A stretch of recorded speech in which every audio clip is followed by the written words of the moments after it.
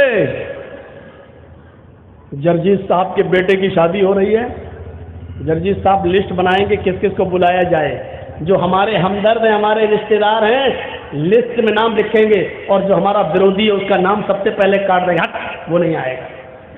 جرجیس صاحب کا ورودی، جرجیس صاحب کا مخالف، جرجیس صاحب کا دشمن جرجیس صاحب کے دسترخوان پر ان کی شادی میں، ان کے بیٹے کی شادی میں نہیں آ سکتا ہے۔ جرجیس صاحب نے اپنا اور پرایا پن دکھا دیا، یہ دکھا دیا کہ جرجیس صاحب کے دسترخوان پر جرجیس کے دوست ہی آ سکتے ہیں، اس کے رشتہ دار ہی آ سکتے ہیں، دوسرا نہیں۔ لیکن اس رب کی ربوبیت کو دیکھو، اس اللہ کی الوہیت کو دیکھو، اور اس اللہ کی، اس رب کی ربوبیت کو دیکھو۔ اس نے جو اناج پیدا کیا ہے، اس اناج کو ہندو بھی کھا سکتا ہے، مسلمان بھی کھا سکتا ہے، اس کو سکھ اور عیسائی بھی کھا سکتا ہے، اور پارسی بھی کھا سکتا ہے۔ دنیا میں اس نے جتنے لوگوں کو پیدا کیا سب اس سے فائدہ اٹھا سکتے ہیں۔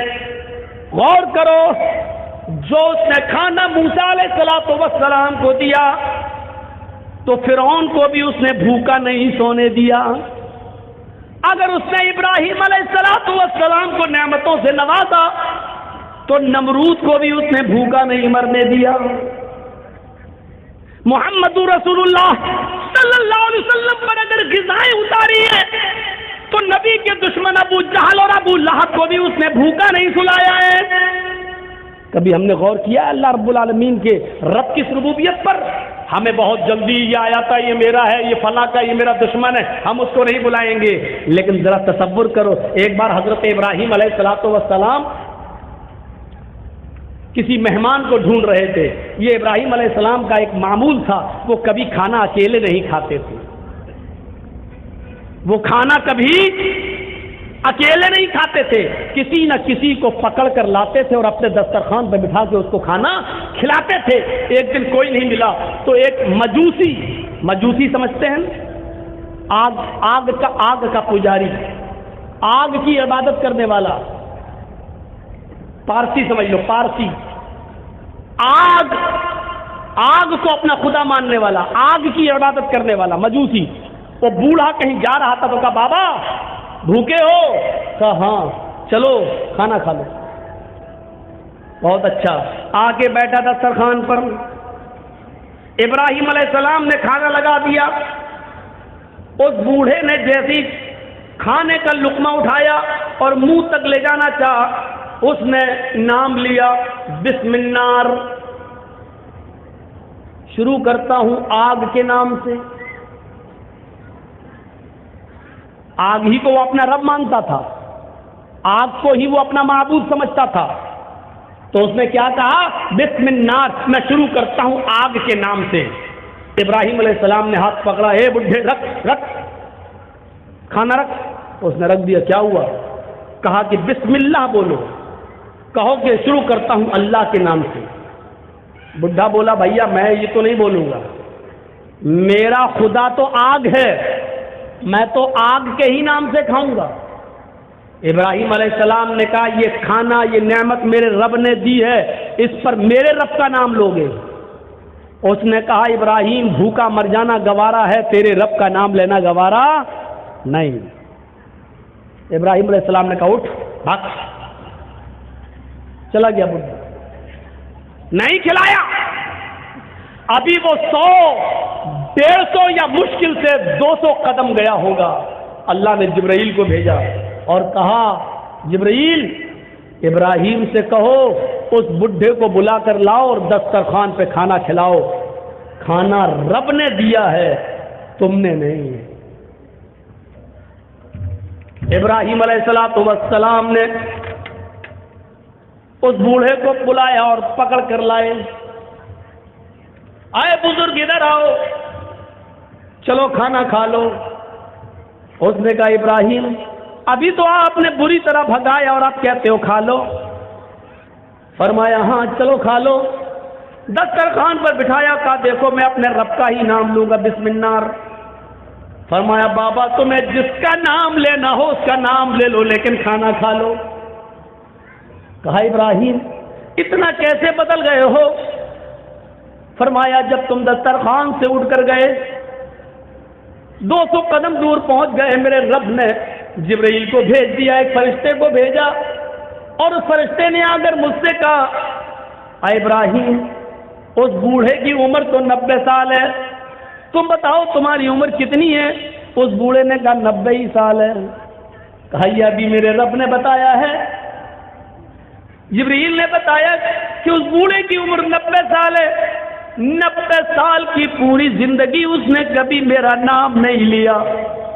اے ابراہیم، اس کے باوجود میں اس کو کھلاتا رہا، وہ تیرے دسترخوان پر ایک بار میرا نام نہیں لیا، تو نے اس کو بھگا دیا۔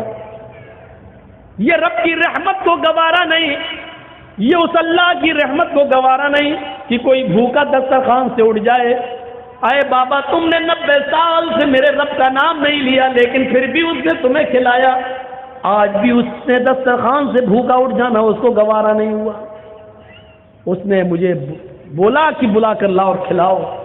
اس بوڑھے کے آنکھوں میں آنسو آ گئے اور روتے ہوئے کہنے لگا، اے ابراہیم، اپنا ہاتھ بڑھاؤ، پہلے میرا رشتہ اس رب سے جوڑ دو جو اتنا مہربان ہے، جو 90 سال تک مجھے جس کا نام نہیں لیا پھر بھی کھلاتا اور پلاتا رہا، یہاں تک کہ آج بھی اس نے مجھے بھوکا دسترخوان سے اٹھنا گوارا نہیں کیا ہے، اور آج بھی اس نے آپ کے پاس فرشتے کو، جبریل کو بھیج کر مجھے کھانا کھلانے کے لیے یہاں بھجوایا ہے۔ اے ابراہیم، اب سب سے پہلے میرا رشتہ اس رب سے جوڑ دو، تبھی ہم بعد میں کھانا کھائیں گے۔ اس بوڑھے نے اس رب سے رشتہ جوڑا اور اس کے بعد کھانا کھایا۔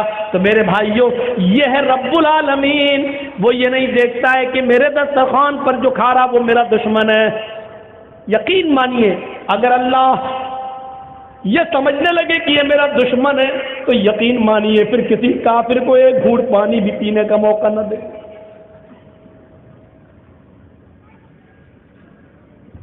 پھر ان کرمنل اور گنڈے لوگوں کو حکمرانی دے دے گا، لیکن اس کی نظر میں کچھ نہیں آؤگا۔ رب العالمین ہے، رب الانس والجن ہے، رب الحیوانات، وہ جانوروں کو بھی کھلاتا اور پلاتا ہے۔ آپ کتنا کھائیں گے؟ 2 روٹی، 3 روٹی، 4 روٹی، 5؟ کتنا کھائیں گے؟ بہت کم لوگ ایسے ہوتے ہیں جو، اب میں نام نہیں لوں گا، لیکن ایک جلسے میں نے ایک ایسے مولانا کو دیکھا ہے جو 1.5 کلو مچھلی کھا گیا، 1 کلو بکرے کا مٹن وہ بھی کھا لیا، اور آدھا کلو سلاد بھی کھا لیا۔ چشمدید گواہ ہوں، چشمدید گواہ، اتنا بڑے بڑے 3 بار اس کو چاول دیا گیا وہ بھی کھا لیا۔ اور مذاق میں کھانا کھلانے والا جب اور دینے لگا لیجئے تو کہتا نہیں آج سفر لمبا ہے، کر کے آیا ہوں، طبیعت میری ٹھیک نہیں، آج میں کچھ کم ہی کھاؤں گا۔ اتنا کھانے کے بعد بھی وہ کہہ رہا کہ نہیں میری طبیعت کچھ گڑبڑ ہے اس لیے آج میں کچھ کم ہی کھاؤں گا۔ تو ایسے لوگ بہت کم ہیں جو اتنا کھاتے ہیں، کتنا بھی کھا لیا پھر بھی کتنا۔